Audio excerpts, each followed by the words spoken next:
গত লেকচারে আমরা ঠিক এই জায়গাটা শেষ করেছিলাম। আমরা দেখেছি যে একটা base64 এনকোডেড স্ট্রিংকে আমরা আসলে PHP তে নিয়ে জাস্ট একো করে দিলাম base64 ডিকোড করে এবং দেখলাম যে একটা ছোট্ট হেডার ব্যবহার করে কিভাবে সেই ছবিটা আমরা এক্স্যাক্টলি আউটপুট পেলাম। বুঝতেই পারছেন খেলাটা কোন দিকে যাচ্ছে। তো চলেন এখন আমরা এই খেলাটাকে একটু ভিন্নভাবে সাজানোর চেষ্টা করি। সো চলেন আমরা এগুলো কেটে কেটে দেই। আমরা নতুন করে একটু অন্যভাবে ব্যাপারটাকে সাজাই। আমরা পুরো জিনিসগুলাকে জাস্ট ধরে আমরা এই পুরো জিনিসটাকে কেটে দিচ্ছি এবং এই হেডার ফেডার আমাদের দরকার নাই।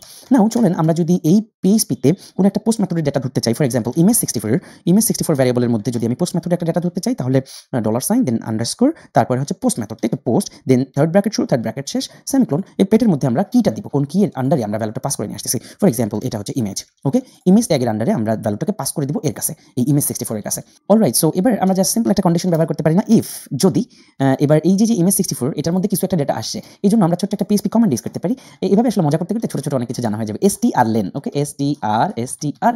strlen মানে কি স্ট্রিং লেন, বুঝা গেছে? PHP এর ছোট্ট লাইন strlen এই ফাংশনকে যদি আমরা কল করি, এর পেটের মধ্যে যদি আমরা এই যে কোনো একটা স্ট্রিংকে দিয়ে দেই, ফর এক্সাম্পল image64 কে দিয়ে দেই, তাহলে দুইবার হয়ে গেছে, একবার $সাইন। সো এই strlen এর পেটের মধ্যে যদি আমরা একটা স্ট্রিংকে দিয়ে দেই, তাহলে ওই স্ট্রিং এর লেন্থ কত সেটা বলতে পারে। If string lane greater than 0, যদি স্ট্রিং লেনটা 0 এর থেকে বড় হয় তাহলে আমি বলতে পারি না, ইকো করতে পারি যে ইমেজ রিসিভড বা সামথিং রিসিভড, ওকে। সো আমি বলতে পারি সামথিং রিসিভড, এলস আমরা বলতে পারি। এলস যদি হয় তার মানে কি স্ট্রিং লেন যদি 0 এর থেকে বড় না হয় তাহলে অবশ্যই image64 এর মধ্যে ফাঁকা, তার মানে কিছু রিসিভড হয় নাই। তাহলে আমরা একো করতে পারি ভিন্ন কিছু। চলেন এটাকে কপি পেস্ট করে আমরা যদি বলি ইমেজ সামথিং নট রিসিভড বা image not received, okay, image not received, very simple. Just আমরা আসলে image64 এই ভ্যারিয়েবলের মধ্যে রাখছি, পোস্ট ডেটা থেকে পাওয়া ইমেজ কি এর আন্ডারে যেই ভ্যালুটা আসবে সেটা আসলে আমরা image64 এর মধ্যে রাখছি। যদি strlen আমরা একটা কমান্ড দিলাম যে যদি ওই স্ট্রিং এর লেন্থ 0 এর থেকে বড় হয় তাহলে বলো আউটপুট দাও যে রিসিভ সামথিং, আর এলস বলো যে image not received, okay. So এই সিম্পল ব্যাপারটাই নিশ্চয়ই আপনারা বুঝতে পারছেন যে আমরা এখন যেহেতু আমাদের অ্যাপসের সাথে কমিউনিকেট করব তাই আমরা শুরু থেকে স্টেপ বাই স্টেপ খেলতে যাব। অলরাইট, সো এবার file.php কে যদি রিলোড করি আমরা দেখতে পারবো ইমেজ নট রিসিভড, বিকজ আমাদের যে image64 এটা পোস্ট মেথডে হিট করতে হবে একে এবং একটা কিছু দিতে হবে। যদি একটা কিছু পায় সেটা যদি 0 এর থেকে বড় হয় তাহলে বলবে সামথিং রিসিভড অথবা বলবে image not received, okay. So চলে যাই আমাদের অ্যান্ড্রয়েডে। আমাদের উদ্দেশ্য ছিল কি? আমাদের উদ্দেশ্য ছিল হলো আপলোড ইমেজে ক্লিক করলে এই ছবিটা সার্ভারে পাঠানো। সো আমরা স্টেপ বাই স্টেপ আগাচ্ছি। আমরা এখন ছবিটা থেকে খুব ইজিলি base64 ফরম্যাটে এনকোডেড স্ট্রিংটা কিন্তু পেয়ে গেছি, এই যে এখানে, যেটা আমরা টিভি ডিসপ্লের মধ্যে সেট টেক্সট করে দিচ্ছি। নাও এবার আসেন যদি আমরা ভলির স্ট্রিং রিকোয়েস্ট করি তাহলে কিন্তু খেলাটা জমে যায়। সো ভলির স্ট্রিং রিকোয়েস্ট করার জন্য আমাদের কিছু কাজ করতে হবে, ভলির লাইব্রেরি নিতে হবে, ম্যানিফেস্টে ইউজার্স পারমিশন দিতে হবে। চলেন আমরা আমাদের রিসেন্ট প্রজেক্ট থেকে চলে যাই ক্লাস 3042 নম্বর লেকচারে আমার মনে হয় যে ভলি টলি দেখাইছিলাম। সো এখন আমরা খামাখা সময় নষ্ট না করে পুনরায় আবার ভলি টলি এগুলো ইউজ না করে চলেন আমরা জাস্ট কপি পেস্ট করি, এটাই ভালো হবে। সো ভলির জন্য আমরা একটা কিন্তু অনেকগুলো মেথড করেছিলাম, অবজেক্ট রিকোয়েস্ট, স্ট্রিং রিকোয়েস্ট, এই যে সেই স্ট্রিং রিকোয়েস্ট। অলরাইট, চলেন এই স্ট্রিং রিকোয়েস্ট জিনিসটাকে আমরা কপি করে নিয়ে যাই। তার আগে আমাদের অবশ্যই লাইব্রেরি ইমপ্লিমেন্টেশন করে আসা উচিত, যেহেতু এটা নতুন একটা প্রজেক্ট। সো আমরা ভলির ইমপ্লিমেন্টেশন যে লাইব্রেরিটা সেটা আমরা এই প্রজেক্টের মধ্যে, ইমেজ আপলোড প্রজেক্টের মধ্যে চলেন নিয়ে কপি এন্ড পেস্ট করি, দেন সিঙ্ক করে দিই। এটা হচ্ছে প্রথম কাজ। তারপরে আমরা ম্যানিফেস্টে চলে যাব। ম্যানিফেস্টে আমাদের অবশ্যই ইন্টারনেট পারমিশন দিতে হবে। সো ইন্টারনেট পারমিশনও কপি করে নিয়ে আসি, এটা বোঝার কিছু নাই নিশ্চয়ই। সো এই যে ইন্টারনেট পারমিশন 3টা আমরা এই প্রজেক্ট থেকে কপি করে নিয়ে আসলাম। সময় বাঁচানোর জন্য আমরা এটা করছি, নিজেরা লিখছি না, তাহলে এই লেকচারেও আসলে অনেক কিছু দেখাতে পারবো না। সো এবার আসেন যে আমরা আবারও মেইন অ্যাক্টিভিটিতে চলে যাই। আমাদের স্ট্রিং রিকোয়েস্ট যে মেথডটা ছিল সেই মেথডটাকে যে কপি করলাম, দেন আমরা এখানে নিয়ে পেস্ট করে দেবো, কাজ শেষ। এখানে নিয়ে পেস্ট করে দেবো। আমাদের যে অ্যাপ কম্প্যাক্ট অ্যাক্টিভিটি, মেইন অ্যাক্টিভিটির একদম শেষ সেকেন্ড ব্র্যাকেটের আগে সুন্দর করে একটা জায়গা বানাই আমরা, এই যে সুন্দর করে একটা স্পেস তৈরি করলাম এবং এখানে স্ট্রিং রিকোয়েস্টের এটা নিয়ে কপি পেস্ট করে রেখে দিলাম। এবার আসেন যে স্ট্রিং রিকোয়েস্ট নিয়ে আমরা আস্তে আস্তে কল করব, আস্তে আস্তে কাজ করব। তার আগে চলেন এটাকে একটু পাইনেট করে আসি। স্ট্রিং রিকোয়েস্ট নিশ্চয়ই আপনাদেরকে শেখাই দেওয়ার কিছু নাই। স্ট্রিং রিকোয়েস্টের আগে বিস্তারিত আলোচনা করলাম অনেকগুলো লেকচার নিয়ে পোস্ট রিকোয়েস্ট ইত্যাদি বিভিন্ন বিষয় নিয়ে। সো স্ট্রিং ইউআরএল, কোন ইউআরএল হিট করবে? আমাদের ইউআরএল হচ্ছে এই যে file.php bongotech xyz/app/file.php, অথবা আপনি যেই আসলে জিনিসে কাজ করছেন, যেই ফাইলটা নিয়ে কাজ করছেন সেটার লিংক, ওকে। এই লিংকে হিট করবে এবং অন রেসপন্স মেথড যখন আসবে তখন চলেন আমরা টিভি ডিসপ্লে.setText এর মধ্যে আমরা দিয়ে দেই হচ্ছে কি setText এর মধ্যে আমরা এই রেসপন্সটা, সার্ভার থেকে আসা রেসপন্সটা এখানে অ্যাসাইন করে দেই এবং এরর যদি হয় তাহলে আমরা বলি টিভি ডিসপ্লে.setText এর মধ্যে বলতে পারি error.getMessage, সো যাতে এরর মেসেজটা দেখায়। এবং প্রোগ্রেস বার আমাদের এখানে নাই, একটা প্রোগ্রেস বার নিলে ভালো হতো। চলেন একটা প্রোগ্রেস বার নিয়ে আসি, সুন্দর লাগবে তাহলে। সো একটা প্রোগ্রেস বার আমরা আপলোড বাটনের এই জায়গাটা নিতে পারি, আপলোড বাটনের উপরে, ওকে। সো আপলোড বাটনের উপরে যদি একটা প্রোগ্রেস বার নেই, প্রোগ্রেস বার ম্যাচ প্যারেন্ট আর হাইট দিব আমরা র্যাপ কন্টেন্ট ফর এক্সাম্পল।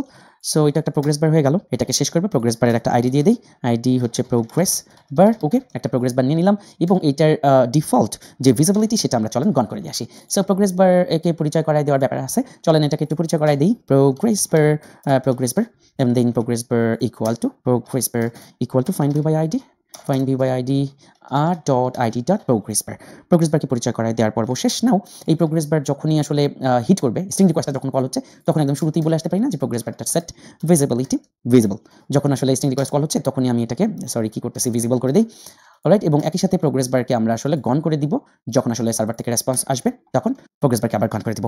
এই তো হয়ে গেল। এবার আমরা এই স্ট্রিং রিকোয়েস্টের পেটের মধ্যে আমরা ম্যাপের মাধ্যমে ডেটা পাঠাই, যেমন আমরা ইমেল পাঠাতে পারি, পাসওয়ার্ড পাঠাতে পারি, হোয়াটএভার, ইমেল পাসওয়ার্ড ধরেন সাথে গেল, অসুবিধা নেই। সো আমি আরও একটা ডেটা পাঠাতে পারি না? ফর এক্সাম্পল এটা কি দিলাম আমি, ইমেজ। এই ইমেজের মধ্যে আমি আসলে একটা স্ট্রিং পাঠাবো। কোন স্ট্রিংটা পাঠাবো? যে স্ট্রিংটা পাঠাবো সেটা এখনো আমি পাইনাট করে আসিনি। চলেন আমরা স্ট্রিং রিকোয়েস্টে যখন আমরা কল করব তখন এখানে একটা স্ট্রিং ধরে আসি। স্ট্রিং ফর এক্সাম্পল ইমেজ 64 নামে আমরা একটা স্ট্রিং ধরে আসলাম, এবং এই যে ইমেজ 64 এটাই আমরা ইমেজ ট্যাগের মধ্যে পাঠিয়ে দেবো। বুঝতেই পারতেছেন ইমেজ 64 কি, 64 বিট ফরম্যাটে, 64 বেস 64 এনকোডেড ফরম্যাটের যে স্ট্রিংটা আমরা পাবো ইমেজকে কনভার্ট করে সেটা। সো যখনই আমরা স্ট্রিং রিকোয়েস্টকে কল করবো পেটের মধ্যে ওটা খাওয়াই দিব। চলেন আমরা আমাদের আপলোড বাটন, এই যে বাটন নিয়ে আমরা কাজ করছি, আপলোড বাটনে আমরা কিন্তু ক্লিক করলে বেস 64 ফরম্যাটে আমরা এনকোড করেছি কাকে, ছবিটাকে, ইমেজটাকে। সো টিভি ডিসপ্লের মধ্যে সেট টেক্সট করেছি অলরেডি আমরা। সো থাকুক টিভি ডিসপ্লে সেট টেক্সট, অসুবিধা নেই। এবার যদি আমরা স্ট্রিং রিকোয়েস্ট করি, স্ট্রিং রিকোয়েস্ট এই পেটের মধ্যে আমি কি করব, ইমেজ 64কে খাওয়াই দিব। ইমেজ 64কে যদি আমরা স্ট্রিং রিকোয়েস্ট করে খাওয়াই দেই তাহলে কি করবে, স্ট্রিং রিকোয়েস্ট এই মেথডের মধ্যে আছে, সে এই ঠিকানায় এই ফাইল.php তে হিট করবে এবং সাথে হিট করার সময় সে নিয়ে যাবে পাস 1 2 3 4 5 অথবা ইমেল হোয়াটএভার, এগুলো আপনি রাখতেও পারেন, চাইলে কেটেও দিতে পারেন। আমরা মাল্টিপল জিনিসপত্র কিন্তু পাঠাতে পারি। পাশাপাশি আমরা ইমেজ নামে একটা কির আন্ডারে এই যে ইমেজ 64 বা এনকোডেড বেস 64 এনকোডেড যে স্ট্রিংটা সেটাও কিন্তু পাঠাই দিলাম ম্যাপের মাধ্যমে, এবং এটার কি ধরলাম কি, ইমেজ। অলরাইট, সো আমরা দেখতে পাচ্ছি আমাদের এই যে ফাইল.php ব্যাপার আছে সেটাকে কিন্তু খুব সহজে একটা পোস্ট মেথডে এই ইমেজেস ভুল হয়েছে, ইমেজ নামে আমি এটাকে ধরি ইমেজ, কারণ এখানে আমি যে কি এর আন্ডারে পাঠাবো ইমেজ, সেম কি এর আন্ডারে ধরতে হবে, নাহলে কিন্তু পাবে না। এবং আমরা দেখতে পাচ্ছি একটা কন্ডিশন দিয়েছি আমরা, ইফ যদি এই ইমেজ 64 ভ্যারিয়েবলের বা স্ট্রিং এর লেন্থ যদি 0 এর থেকে বেশি হয় তাহলে বলো সামথিং রিসিভড, অথবা বলো যে ইমেজ নট রিসিভড। ওকে, আমরা এখন দেখবো একটু রান করে যে আসলে আমাদের যে জিনিসটা স্ট্রিংটা সেটা আসলে আমাদের পিএইচপি ফাইলের কাছে যাচ্ছে কিনা, এটা আমরা দেখবো। সো দেখতে পাচ্ছি আমরা আপলোড ইমেজে ক্লিক করলে ঘুরছে, মানে এটা তৈরি হয়েছে। তৈরি হওয়ার পরে আমার কি হলো, সামথিং রিসিভড আসছে, মানে কি সার্ভার থেকে আসছে, এই যে সামথিং রিসিভড, তার মানে কি অলরেডি ইমেজ 64 পোস্ট মেথডে এই মালপাতি নিয়ে আসছে। কোন মালপাতি বলেন তো? ওই যে ইমেজ থেকে পাওয়া যে বেস 64 এনকোডেড স্ট্রিং, সেই স্ট্রিংটাকে সে রিসিভ করে পিএইচপি ফাইল কি করতেছে, জাস্ট একটা ইকো করতেছে, অসুবিধা নেই, এটা কিছু ইকো সে করতেই পারে, এটা কোনো সমস্যা না। এখন আসেন আমরা এতটুকু মোটামুটি ক্লিয়ার হলাম যে আমরা ইমেজ ভিউ থেকে এই ছবিটার বিটম্যাপ বের করে বিটম্যাপকে কনভার্ট করেছি আমরা বেস 64 স্ট্রিংয়ে, এবং সেই স্ট্রিংটা আমরা খুব ইজিলি ওয়ার্ল্ডের স্ট্রিং রিকোয়েস্ট, সিম্পল একটা স্ট্রিং রিকোয়েস্ট করে আমরা পোস্ট মেথডে সিকিউরড প্রোটোকলের মাধ্যমে কিন্তু এই ইমেজ 64কে বা এনকোডেড স্ট্রিংটাকে আমরা পাঠিয়ে দিচ্ছি আমাদের পিএইচপি ফাইলের কাছে, এবং আমরা দেখতে পাচ্ছি পিএইচপি ফাইল সেটা রিসিভ করছে। এবার আসেন আমাদের উদ্দেশ্য যে পিএইচপি ফাইল এই ছবিটা বা এই এনকোডেড ইমেজটাকে কিভাবে আসলে আপলোড করবে বা কিভাবে সার্ভারে আসলে রাখবে। এতটুকু পর্যন্ত আপনারা প্র্যাকটিস করেন, ঠিকমতো বুঝতে পারছেন কিনা অবশ্যই আমাকে জানাবেন।